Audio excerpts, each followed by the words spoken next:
नमस्कार, न्यूज़ डंका के बात पते की में आपका स्वागत है।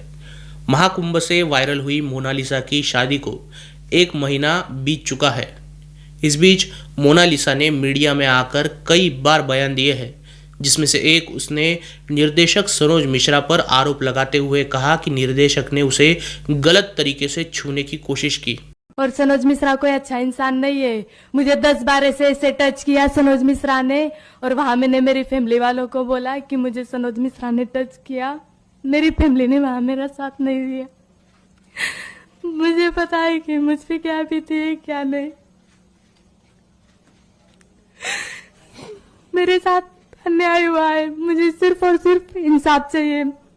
सनोज मिश्रा ने मुझे 2 बार टच किया और वहां मैंने मेरी पूरी फैमिली को बोला, नहीं आपकी पहली मूवी है, क्या पहली मूवी के लिए मुझसे रेप करवाओगे? ये बड़े गंभीर आरोप लगाए गए हैं। हालांकि ये बात भी है कि मोनालिसा इससे पहले एक इंटरव्यू में सनोज मिश्रा के साथ काम करने को लेकर कह चुकी है कि मिश्रा उसे बेटी की तरह मानते थे। अभी आप जो फिल्म कर रहे हैं उनके डायरेक्टर है सनोज मिश्रा, तो उनको लेके कोई केस वेस भी हुआ है ना, कोई केस भी चल रहा है, उनके ऊपर कई तरह के आरोप भी लगे। इस पर आप क्या कहेंगे? सर, बहुत से लोग तो ऐसे भी जो बहुत गलत वीडियो बना रहे हैं मेरे, वो सारे फेक वीडियो है। और सनोज मिश्रा जी मुझे एक बेटी की तरह मानते और बेटी की नज़र से देखते।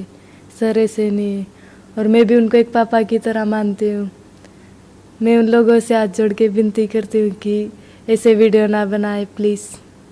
खैर जो भी है, लेकिन अब प्रशासन को अलर्ट हो जाना होगा, क्योंकि जितनी भी कंट्रोवर्सी मोनालिसा भोसले के आसपास हो रही है वो बड़ी शॉकिंग है और ये एक नाबालिग लड़की के जीवन पर असर डालने वाली है।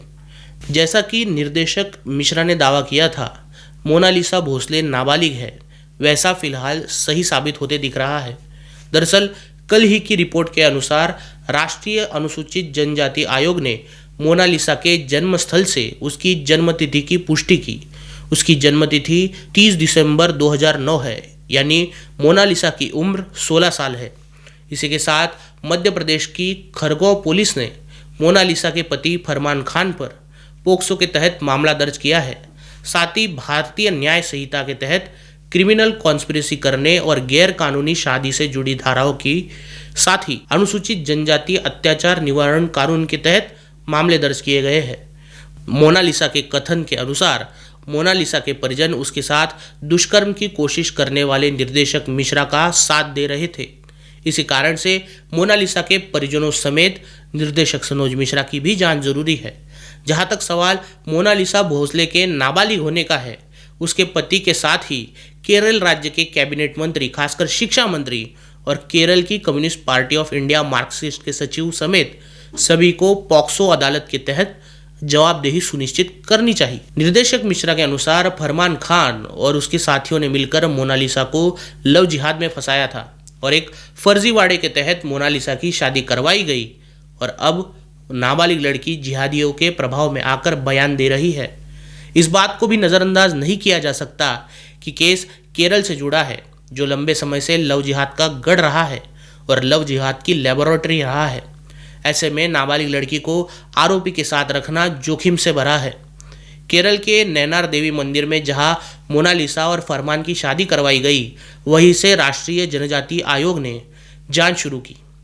मंदिर प्रशासन ने जांचकर्ताओं को बताया कि विवाह समारोह दोनों के आधार कार्ड में दर्ज उम्र के आधार पर संपन्न हुआ। बाद में ग्राम पंचायत कार्यालय में विवाह का पंजीकरण कराया गया, जिसके लिए एक जन्म प्रमाण पत्र का इस्तेमाल किया गया। जांच दल में पाया गया कि वो जन्म प्रमाण पत्र फर्जी था। महेश्वर नगर पालिका द्वारा जारी यह प्रमाण पत्र मोनालिसा की जन्मतिथि 1 जनवरी 2008 बताता है, जो कि सरकारी अस्पताल के रिकॉर्ड में दर्ज तिथि से लगभग 2 साल पहले का है। आयोग ने स्थानीय अधिकारियों को इस फर्जी दस्तावेज को रद्द करने के निर्देश दिए हैं। उत्तर प्रदेश के बागपत का रहने वाला फरमान आखिर केरल में मोनालिसा के फर्जी जन्म प्रमाण पत्र, फर्जी आधार कार्ड, महेश्वर नगर पालिका में फर्जी जन्म रिकॉर्ड, नैनार देवी मंदिर में शादी की व्यवस्था, केरल पुलिस के साथ सांठगांठ, मोनालिसा और उसके पिता की आने जाने की व्यवस्था करना संभव नहीं है।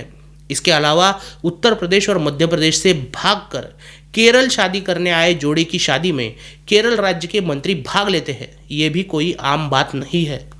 ना फरमान खान कोई 30 मार खान है और ना ही मोनालिसा भोसले केरल में कोई बड़ी स्टार है। फिर ये अकेले फरमान ने कैसे मैनेज किया? इसके धागे खुलते ही बड़े बड़ों की पतलूनें गीली होने वाली है। दरअसल 17 मार्च को जनजातीय आयोग के सामने मामला पेश करने वाले अधिवक्ता प्रथम दुबे के अनुसार केरल के CPIM नेता और पॉपुलर फ्रंट ऑफ इंडिया के लोग इस शादी कराने के पीछे शामिल थे। ये विवाह लव जिहाद की सच्चाई को ढकने और उसके खिलाफ प्रतिवाद निर्माण करने के इरादे से एक नाबालिग लड़की के इर्द गिर्द रचा गया षड्यंत्र है। केरल के तिरुवनंतपुरम में मोनालिसा से बिछड़ने की सच्चाई पूछने पर उसके पिता ने कहा था कि तिरुवनंतपुरम की पुलिस ने उन्हें चौकी से बाहर खड़ा किया और उन्हें डराया। पुलिस ने उन्हें धमकाया कि लड़की के बालिग होने के कारण यह उसका अपना फैसला होना चाहिए कि वो किसके साथ रहेगी।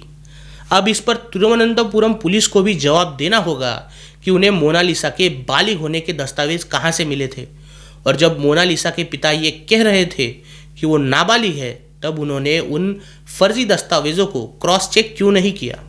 जब मोनालिसा की शादी करवाई जा रही थी तब उसकी उम्र 16 साल 2 महीने और 12 दिन थी, लेकिन पुलिस और केरल के मंत्रियों को 4 दिन का भी सब्र नहीं था कि इस जानकारी को वेरीफाई कर लिया जाए या दस्तावेजों को क्रॉस चेक कर लिया जाए। पुलिस पर किसी का दबाव था या फिर किसी के साथ सेटिंग हो रखी थी, लेकिन राष्ट्रीय जनजातीय आयोग ने केरल और मध्य प्रदेश दोनों राज्यों के पुलिस महानिर्देशकों को 22 अप्रैल को अपने नई दिल्ली स्थित मुख्यालय में तलब किया है।